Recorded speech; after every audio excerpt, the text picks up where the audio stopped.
I, 27 female, am getting married in 2 weeks. My maid of honor is Sarah, 27 female. We have been best friends since kindergarten. We are basically sisters. About 2 years ago, Sarah started taking social media seriously. She's now a micro-influencer, lifestyle and fashion, with about 80K followers. It's her full-time income now. Usually, I'm her biggest cheerleader. I've taken thousands of photos for her, liked every post, and shared her links. However, ever since I got engaged, she has treated my wedding events like a content mine rather than a life milestone. The first red flag was dress shopping. She made me try on 3 dresses I explicitly hated because they fit the aesthetic of her feed better than the ones I liked. She wanted to film a bestie reaction video. When I found the dress and started crying, she got annoyed because she wasn't recording yet and asked me to do it again but with more emotion. Then came the bachelorette party last month. We rented a cabin for a chill weekend, or so I thought. Sarah created a mandatory itinerary based entirely on Instagrammable moments. She forced the group to change outfits 4 times a day for TikTok transitions. We weren't allowed to eat dinner until she got the lighting right. The food was cold. When I wanted to just sit by the fire in sweatpants and drink wine, she got moody because it ruined the vibe of the stories she was posting. I spent half of my own party holding a ring light for her. The breaking point was yesterday at the final venue walkthrough. I was incredibly stressed about the table arrangements and the florist. I turned to ask Sarah for her opinion on the centerpieces, and she wasn't even listening. She was walking backward, filming a venue reveal for her followers, narrating over me. I snapped. I pulled her aside and told her, "For the actual wedding day, I am instituting a phone ban for you. I want your phone locked in the bridal suite safe from the moment we start hair and makeup until the reception speeches are over." I told her, "I need my best friend standing next to me, not an influencer. If you can't be present without a screen in your face, I don't want you up there." Sarah started crying immediately. She said I was being a bridezilla and unsupportive of her career.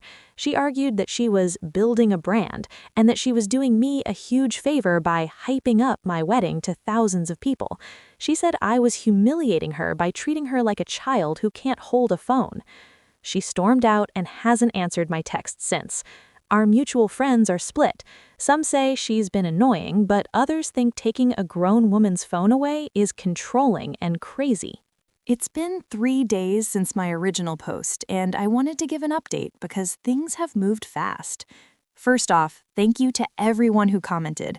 Reading through the replies made me realize that while I was right to be frustrated, treating my best friend of 20 years like a misbehaving teenager by confiscating her property probably wasn't the most diplomatic approach.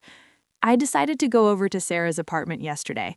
She wouldn't answer my calls, but I knew she'd be home. I picked up tacos from this hole-in-the-wall spot we used to go to in college. Definitely not aesthetic food, just greasy and delicious, and knocked on her door. She looked rough. No makeup, hair in a messy bun, wearing old sweatpants. It was the first time in months I'd seen her look like Sarah and not her internet persona. She let me in, but it was awkward at first. We sat on her floor eating the tacos, and I apologized for snapping and calling her out in public at the venue, but I stood my ground on the core issue. I told her, "Sarah, I love you, but during the bachelorette trip, I didn't feel like the bride. I felt like an unpaid intern on your production set. If you're filming the wedding, you're at work, and I want my best friend there as a guest, not an employee." That seemed to break the dam. She started crying and admitted that she's been spiraling lately. Apparently, the algorithm changes on Instagram have been tanking her engagement, and she felt this immense pressure to monetize everything to keep her numbers up. She genuinely thought she was doing me a favor by getting me exposure and free perks, and she didn't realize how detached she had become. She admitted she feels naked and anxious without her phone in her hand. We talked for 3 hours. It felt like we finally reconnected. We came up with a compromise that works for both of us. The ban stands, sort of. Sarah agreed that she cannot be trusted with her phone on the big day because her muscle memory to capture content is too strong. She is going to voluntarily hand her phone to my wedding planner right after hair and makeup is done. She won't get it back until the dancing starts at the reception. The solution? Sarah offered to pay out of her own pocket to hire a wedding content creator, basically a Gen Z girl with a specialized iPhone setup, to shadow us for the day. This girl will film all the TikToks, Reels, and behind-the-scenes stuff. This way, the content still gets captured, which soothes Sarah's anxiety, but Sarah doesn't have to be the one doing it. She can just be my maid of honor. She hugged me and thanked me for the reality check. She said, "I think I forgot how to just hang out without posting about it." I'm feeling so much better. The wedding is in 10 days. I'm really hoping this works and we can just enjoy the day like we used to. I'll let you guys know how it goes after the honeymoon. I am back from my honeymoon and I wanted to close the loop on this saga.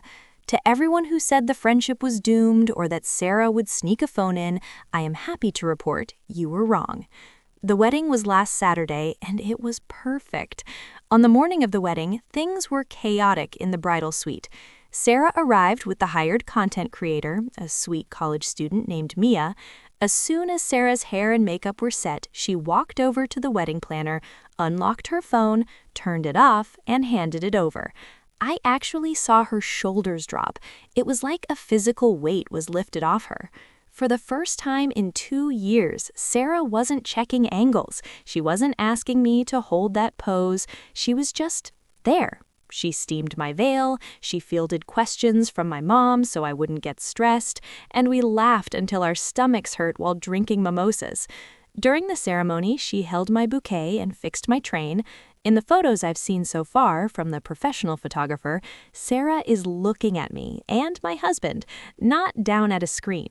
She cried through the vows. Ugly, messy crying, not the single aesthetic tear she usually practices. The reception was the real test. Usually, Sarah spends parties editing footage in a corner, but because she couldn't, she was on the dance floor all night. She gave a speech from a crumpled piece of paper, not her notes app, and told a story about us in 4th grade that had the whole room laughing. It was the most present I have seen her since college. 2 days ago, Sarah came over to drop off my wedding gift. She pulled out her laptop and transferred a huge folder of files to me. It was all the footage Mia, the hired creator, had taken. It was incredible. Candid videos of my grandmother, audio of my husband and me giggling right after the recessional, and zero fake posing. I asked Sarah which clips she was going to use for her reels. She shook her head and said, "None of them. These are for you. I don't want to monetize your wedding." She admitted that having the forced detox made her realize how addicted she was. She said she had more fun at my wedding than she's had at events where she was paid thousands of dollars to be there. She posted exactly one photo to her feed today. It wasn't a curated, edited shot. It was a blurry, grainy selfie of us eating pizza on the floor of the hotel suite at 2 a.m., looking exhausted and messy. The caption just said, "My best friend got married. I was too busy having the time of my life to film it. We're going camping next weekend, somewhere with no cell service. Thank you, Reddit, for helping me get my best friend back."